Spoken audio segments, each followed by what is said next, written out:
আচ্ছা, সবসময় আমরা যখন অনেক ইচ্ছা বা মজা করে কিছু করতে যাই, তখনই কেন আমাদের সবসময় মনে করিয়ে দেওয়া হয় যে আমরা মধ্যবিত্ত, আমরা চাইলেই সবকিছু করতে পারি না, চাইলেই সবকিছু পাই না। আমরা কোনো না কোনো কারণে বারবার এই জিনিসটা আমার কাছে ঘুরে ফিরে আসে। আর আমার যে সেই মুহূর্তে কতটা কষ্ট হয় আমি বলে বোঝাতে পারবো না। মানে সবাই মেলা যাচ্ছে, মামিরা সবাই, মায়ের অনেক ইচ্ছা ছিল মা মেলা যাবে, ইচ্ছা হবে, ধরো বাড়ির সবাই গেলে আমারও তো ইচ্ছা হবে যে হ্যাঁ আমি একটু মেলা থেকে ঘুরে আসবো বা কিছু। মায়েরও ইচ্ছা ছিল, তো মা আমাকে বললো যে মেলা যাবে। তুমি বললাম ঠিক আছে মেলা তাহলে যাও, কিসে যাবে? মা বললো ওরা সবাই 4 চাকা ভাড়া করেছে, তো ওই 4 চাকা করে যাবে, টাকা বেশি লাগবে না, ওই 150 টাকা করে লাগবে। আমি বললাম ঠিক আছে, এমনি তো 4 চাকাতে যাও, বেশি ভালো, ঠান্ডা লাগবে না, বাইরে তো প্রচুর ঠান্ডা, মায়ের এমনিতেই ঠান্ডার হাত আছে।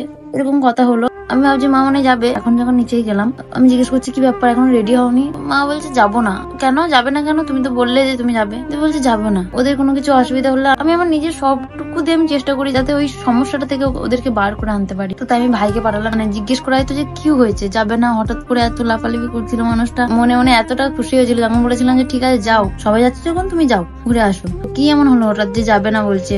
তো ভাইকে পাঠালাম, ভাই এসে আমাকে বললো, খালি এই পয়েন্টটা দেখো যে আমাদের শখ সাধ আমাদেরকে করতে নেই। তোমরা বলো না যে সবসময় তুমি কথায় কথায় গরিব গরিব, এই কথাটা কেন বলো? আসলে আমাকে প্রতিটা মুহূর্তে সব সময় কিছু করতে গেলে আমাকে মনে করিয়ে দেওয়া হয়, আমাকে চোখে আঙুল দিয়ে দেখানো হয় তুই মধ্যবিত্ত, তুই মধ্যবিত্তর মতোই থাকবি। যেমন আজকে হলো, আসলে মা ভাইকে বললো মা যাবে না, তার কারণ হচ্ছে যেখানে গাড়ি ভাড়া 150 টাকা বলেছিল সেখানে গাড়ি ভাড়াটা 300 টাকা বলেছে, হয়তো কম জন যাচ্ছে ওই জন্য গাড়ি ভাড়াটা বেশি পড়ে যাচ্ছে।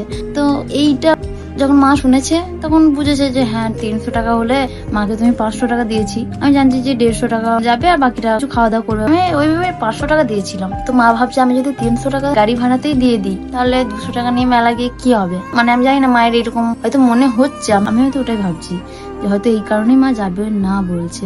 মধ্যবিত্ত হলে কি আমাদের স্বপ্ন থাকতে পারে না ভাই? আমি এটা নিজের কাছে নিজে, আমার যখন অনেকটা মন খারাপ হয় বা কোনো কিছু না, আমি তখন তোমাদের সঙ্গে সবকিছু শেয়ার করি, তোমাদেরকে বলি, আমার মনটা হালকা হয়। আমি কাকে বলবো আমার মনের কথা আমি বুঝতে পারি না, আমি কাকে বলবো। জানি যে তোমরা আমাকে দেখছো, তোমরা আমার কথা শুনছো, আর একটু কষ্ট হয়। ফ্যামিলি যদি ছোট ছোট স্বপ্নগুলো না পূরণই করতে পারি তাহলে কি করলাম আমি লাইফে এতদিন। মাকে আমি 500 টাকা দিয়ে দিয়েছিলাম আর ভেবেছিলাম আমিও মেলা যাবো, তো মায়ের জন্য আমি আমার ওয়ালেটে আমার কাছে এই 500 টাকা আর এই 100 টাকা এটাই ছিল আমার কাছে। আমি ভেবেছিলাম এটা দিয়ে মায়ের জন্য একটা চাদর বা কোনো কিছু নেবো, আর আমার 100 টাকা আছে, এটা তো আমার বাইকের তেল ভরে যাওয়া হয়ে যাবে। আমরা সবসময় যেটা চাই সেটা হয় না আমাদের সঙ্গে। এখন মা বলছে আমি যাবো না। প্রথম থেকে যদি বলতো যাবো না সেটা আলাদা ব্যাপার ছিল, কিন্তু এতটা খুশি হওয়ার পর জামা আর এই সব বের করে সেই মানুষটা যদি বলে যাবো না, তাহলে কার ভাল লাগে বলো তো? যাই হোক, এই 500 টাকাটা আর মাকে তো সারপ্রাইজ দিতে পারলাম না, এটা এখন গিয়ে মায়ের হাতে দিই, মাকে বলি চাপ নেই, 300 টাকা ভাড়া দিয়ে যাও, এটা তুমি রাখো। এই ভিডিওটা বানানোর একটাই কারণ যে লাইফে কিছু করতে পারো না পারো টাকা ইনকাম করো, টাকা ছাড়া এই দুনিয়ায় কিচ্ছু নেই। টাকা থাকলে তুমি সব দিক দিয়ে এগিয়ে থাকবে, টাকা না থাকলে তুমি চাইলে তোমার মধ্যে যতই ভালো গুণ থাকুক তুমি সামনের দিকে কখনোই এগাতে পারবে না। আর টাকা থাকলে তুমি খারাপ হও বা ভালো সেটা কেউ দেখতে যাবে না, তোমার কাছে টাকা আছে মানে তুমি দামি। যাই হোক, মাকে এটা দিই। মাকে আমি তো মেলা নিয়ে যাবোই, কারণ মা একবার যখন মেলা যাবো কথাটা তুলেছিল, মাকে যেতেই হবে। যাই হোক, সবাই ভালো থেকো, লাইফে টাকা ইনকাম করো, টাকা ছাড়া দুনিয়ায় কিচ্ছু নেই। আমাদের মতো মিডিল ক্লাসদেরকে টাকা ইনকাম করতেই হবে, টাকা ছাড়া কেউ কোনো দিক দিয়ে সম্মান দেবে না। যাই হোক, তারপর অনেক কষ্টে মাকে রাজি করাই মেলা যাবে বলে। এখন আমার মাটার মুখে হাসি দেখো, এই হাসি মুখটা দেখলে কত ভালো লাগে। তারপর মাকে আমি আমার কাছে থাকা 500 টাকাটা হাতে দিয়ে দিই। ওই যে কথাই আছে না, টাকা দিয়ে সত্যিই সুখ কেনা যায়।